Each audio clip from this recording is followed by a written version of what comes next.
লেবু গাছে পিজিআর কখন ব্যবহার করব? এই ডিসেম্বরের লাস্ট উইকে লেবু গাছের পরিচর্যা কেমন হবে? এই সকল প্রশ্ন কিন্তু আমাদের প্রত্যেকটি ছাদ বাগানের থেকেই যায়। পিজিআর ব্যবহার করার আদর্শ সময় কোনটি? কখন পিজিআর ব্যবহার করলে অধিক পরিমাণে ফুল আসবে?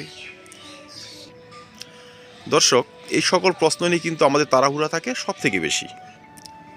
আজকের এই ভিডিওতে এই সকল প্রশ্নের উত্তর দেওয়ার চেষ্টার সঙ্গে সঙ্গে একটি কিন্তু গুড নিউজ দেবো আজকে, তাই ভিডিওটি সম্পূর্ণ দেখার অনুরোধ রইল। দর্শক, পিজিআর ব্যবহার করার আগে আমাদের জানতে হবে পিজিআর অ্যাকচুয়ালি জিনিসটি কী। পিজিআর হচ্ছে প্লান্ট গ্রোথ রেগুলেটর।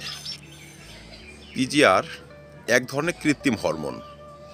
গাছ যে সমস্ত হরমোনাল অ্যাক্টিভিটিতে ফুল নিয়ে আসে, ফল নিয়ে আসে, তার বৃদ্ধিকে নিয়ন্ত্রিত করে, জৈবিক ক্রিয়া সম্পন্ন করে, সেসব অ্যাক্টিভিটিকেই বাড়িয়ে তোলে পিজিআর।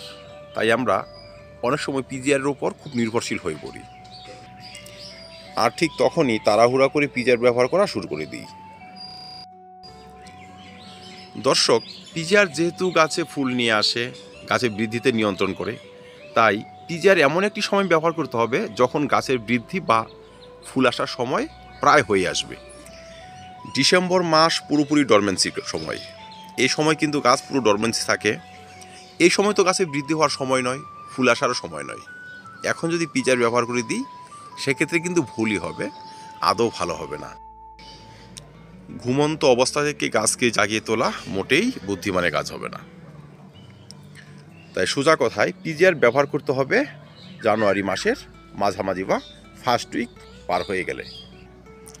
যে সকল গাছ ফেব্রুয়ারির ফার্স্ট উইক থেকে মুকুল আসবে বা ফুল আসবে, সে সমস্ত গাছে জানুয়ারি মাসে যদি আপনি পিজিআর ব্যবহার করে দেন, এক মাসের মতো সময় যদি পেয়ে যায়, সেই পিজিআর কিন্তু তার অ্যাক্টিভিটি দেখাবে এবং নিশ্চয়ই কিন্তু গাছে ফুল নিয়ে আসবে। আমরা সব ধরনের লেবু গাছে কিন্তু জানুয়ারি মাসে পিজিআর ব্যবহার করতে পারবো। দর্শক, ভুল করেও ডিসেম্বর মাসে পিজিআর ব্যবহার করবেন না। এবার আসি কী ধরনের পিজিআর আমরা ব্যবহার করব, কিভাবে ব্যবহার করব। দর্শক, ব্র্যান্ড বলা ঠিক নয়, তারপরও বললাম, লেবু গাছে ফুল আনার জন্য যে ভালো পিজিআরগুলো, তার মধ্যে একটি হচ্ছে মিরাকুলান।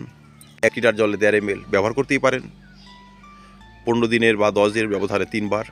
বুস্টার 2 1 লিটার জলে 1 ফোঁটা 15 দিনের ব্যবধানে 2 বার। প্যানোফিক্স কিন্তু ভালো কাজ করে, সেটিও 1 লিটার জলে 5 থেকে 7 ফোঁটা 15 দিনের ব্যবধানে 2 বার। পিজিআর ব্যবহার করার সময় হচ্ছে হয়তো সকাল 8টার মধ্যে বা বিকেলবেলা। ভর দুপুরে কিন্তু পিজিআর ব্যবহার করা চলে না। যে সকল গাছে এমনিতেই ফুল আসে, গাছ বেশ সুস্থ বা স্বাস্থ্যবান, সে সমস্ত গাছে কিন্তু পিজিআরের প্রয়োজন হয় না। সে গাছে দেখবেন এমনিতে ফুল চলে আসবে। এবার আসি ফুল আসার আগে এই ডিসেম্বর মাসে লেবু জাতীয় গাছের পরিচর্যা কী কী সারবেন। ফুল আসার আগ পর্যন্ত টবের মাটিতে জল দেওয়া কমিয়ে দেব। মাটি যখন পুরোপুরি শুকিয়ে যাবে, তারপর কিন্তু সামান্য পরিমাণে জল দেব। এতে গাছের পাতা ঝরে যাবে, আর তখনই কিন্তু ফুল আসার সম্ভাবনা বেড়ে যাবে। এই ডিসেম্বর মাসের লাস্ট উইকে গাছে আমরা ব্যবহার করব একটি ছত্রাকনাশক এবং একটি কীটনাশক। যেমন 1 লিটার জলে 2 গ্রাম সাফ এবং 1.5 থেকে 2 ml প্রোফেক্স সুপার বা এই জাতীয় কীটনাশক গুলে আমরা কিন্তু 1 সপ্তাহের ব্যবধানে 2 বার কিন্তু স্প্রে করে যাব। এতে এই যে গাছের মধ্যে যে ছত্রাকের যে বাসা, এই দেখুন কালো কালো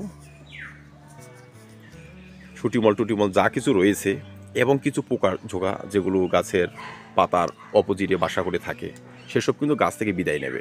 ফুল আসার পর এই সমস্ত সমস্যাগুলো গাছে কিন্তু আর সমস্যা সৃষ্টি করতে পারবে না। সেই ফুল থাকবে সুস্থ, সেই ফুল থেকে কিন্তু চট করে ফলে পরিণত হয়ে যাবে। তাই ছত্রাকনাশক এবং কীটনাশক এই ডিসেম্বরের লাস্ট উইকে অবশ্যই স্প্রে করে দেবেন। গাছে যদি ডাইব্যাক্ট সমস্যা থাকে, সেই ডাল কেটে ফেলে দেবেন। যদি গামোসিসের মতো সমস্যা থাকে, সেখানে ব্যবহার করে দেবেন কপার এবং প্ল্যান্টোমাইসিনের পেস্ট। কপারযুক্ত ছত্রাকনাশক এবং প্ল্যান্টোমাইসিন একত্রে পেস্ট বানিয়ে ডাইব্যাক্টের মধ্যে যদি প্রলেপ লাগিয়ে দেন, 10 দিনের ব্যবধান 2 বার লাগিয়ে দেখবেন, সেই সমস্ত সমস্যা সেরে যাবে। তবে ফুল আসার পর আর এই সমস্ত সমস্যা গাছকে ঝামেলায় ফেলবে না। যে গাছ ফুল সানলাইটে রয়েছে সেই গাছে কিন্তু ফুল আসে দ্রুত। তাই যাদের গাছ অন্যান্য গাছে ছায়া রয়েছে বা যেখানে রোদ কম থাকে সেখানে রয়েছে, সেখান থেকে নিয়ে আসবেন। দিনে 5 থেকে 6 ঘন্টা রোদ থাকে এমন একটি স্থানে এনে রাখবেন। আর 2-4টে ফুল দেখার সঙ্গে সঙ্গেই গাছের গোড়ায় কিন্তু পটাশিয়াম ফসফরাস যুক্ত লিকুইড খাবার দিয়ে দেবেন। গাছে তখন স্প্রে করে দেবেন একটি ভালো মানের ভিটামিন, একটি ছত্রাকনাশক এবং একটি কীটনাশক। দর্শক, এটি হচ্ছে আমার বাড়ি ওয়ান মালটার গাছ। এই দেখুন ফুল আসতে শুরু করেছে এরই মধ্যে, দেখতে পাচ্ছেন কি না, খুব ক্ষুদ্র। এই যে ফুল আসতে শুরু করেছে। তো যাদের গাছে এখনই ফুলের দেখা দিচ্ছে তারা কিন্তু এরই মধ্যে কীটনাশক, ছত্রাকনাশক এবং ভিটামিন স্প্রে করে দিতে পারেন। তরল পটাশিয়াম খাবার যদি এখন গাছে গোড়ায় দেবেন, নয়তো এসওপি গাছে স্প্রে করা যায়। তো দর্শক, বলেছিলাম একটি গুড নিউজ দিয়ে ভিডিও শেষ করব। এই হচ্ছে আমার গুড নিউজ, মালটা গাছে ফুল আসতে শুরু করেছে। তো দর্শক, নিশ্চয়ই বোঝাতে পেরেছি পিজিআর কখন ব্যবহার করতে হয়, তার পরবর্তী পরিচর্যা কেমন হবে। যেটুকু বলার চেষ্টা করলাম মেনে চলুন, লেবু গাছ নিয়ে কোনো ধরনের টেনশন করতে হবে না। তো ধন্যবাদ, দেখা হবে অন্য কোনো ভিডিওতে অন্য কোনো টপিক নিয়ে। ভিডিওটি ভালো লাগলে লাইক এবং শেয়ার করবেন, চ্যানেল সাবস্ক্রাইব করে পাশে থাকবেন। ভিডিওটি দেখার জন্য অসংখ্য ধন্যবাদ।